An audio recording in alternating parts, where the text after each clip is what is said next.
Saya Muhammad Zainul Majdi, Pak Haji Wikondo, Ibu, ya. Kita semua, Pak Kepala Desa, Bapak-bapak, para pimpinan umat beragama, semua kita, alhamdulillah masih sehat. Maka saya berharap yang kedua adalah kita dapat mengambil hikmah sebagai umat beragama. Sebagai seorang Muslim, saya ambil hikmahnya dari pandemi ini. Sebagai seorang beragama Hindu, Pak Perbekal, ya, yang Kristiani, yang Buddha, yang Konghucu, semua kita ambil hikmahnya.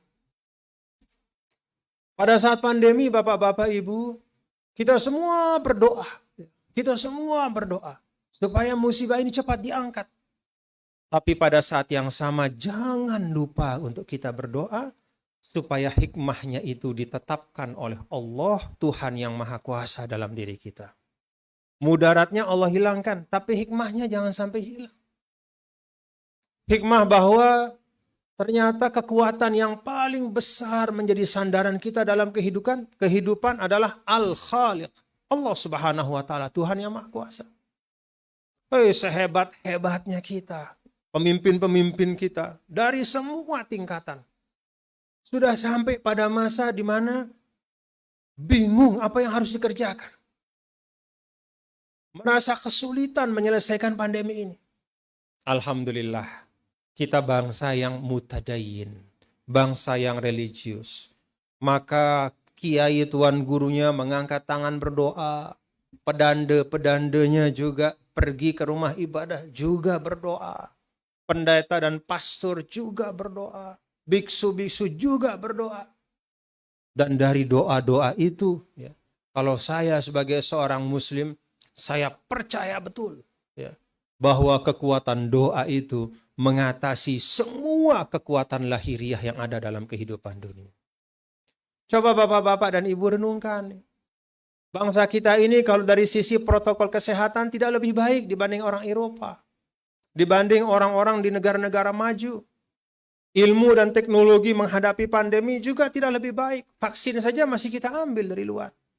Tapi alhamdulillah, kalau kita renungkan bapak-bapak dan ibu, hadirin dan hadirat sekalian, bahwa alhamdulillah dibanding banyak sekali negara-negara di dunia yang jauh lebih maju dibanding kita, kita relatif lebih cepat tersembuhkan dan terpulihkan. Alhamdulillah. Ini bapak-bapak dan ibu, hadirin dan hadirat sekalian, adalah hikmah yang menurut saya penting sekali. Kita kembali kepada tuntunan agama kita dalam makna yang positif. Kita jadikan pemahaman agama kita itu sebagai jalan kita untuk menghadirkan kemaslahatan. Semua kita pada saat corona kemarin, ya, tuan guru, kiai-kiai kalau berdoa di masjid, doanya bukan hanya untuk umat Islam, tapi untuk seluruh bangsa Indonesia.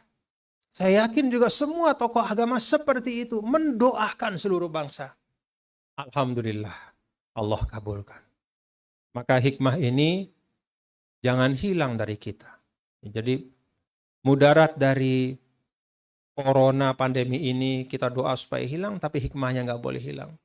Pertama tadi hikmah bahwa kekuatan itu adalah pada bersandar pada yang maha kuat. Kalau nyandar sama manusia, nggak lama usianya. Mau nyandar sama pejabat, pejabat itu 5-10 tahun paling lama. Mau nyandar sama seorang yang kaya, belum tentu yang kaya hari ini, besok pagi tetap kaya. Dalam Al-Quran di surah Al-Qalam itu kan ada. Ashabul jannati idh aqsamu la yasrimunnaha musbihin. Ada diceritakan dalam Al-Quran, sekelompok orang yang punya kebun yang sangat subur. Ditanami tanaman yang besok tinggal dipanen. Maka pada malam hari antar mereka bicara, besok kita bakal panen. Wah, hasilnya bisa kita beli apa yang kita perlukan. Dengan penuh keyakinan. Cuman satu yang mereka lupa, kata Allah, wala yastathnun. Nggak ada insya Allahnya. Jadi mereka sangat yakin sampai dia lupa mengembalikan kepada Sang Pencipta. Maka apa yang terjadi? Fa'asbahat kassarim. Tengah malam itu dengan takdir yang maha kuasa itu bisa hilang. kemudian hilang begitu saja. Pagi-pagi mereka menemukan tanah itu sudah kosong. Gak ada apa-apa. Bersandar pada selain dari Sang Pencipta, itu tidak akan menghasilkan kekuatan yang hakiki.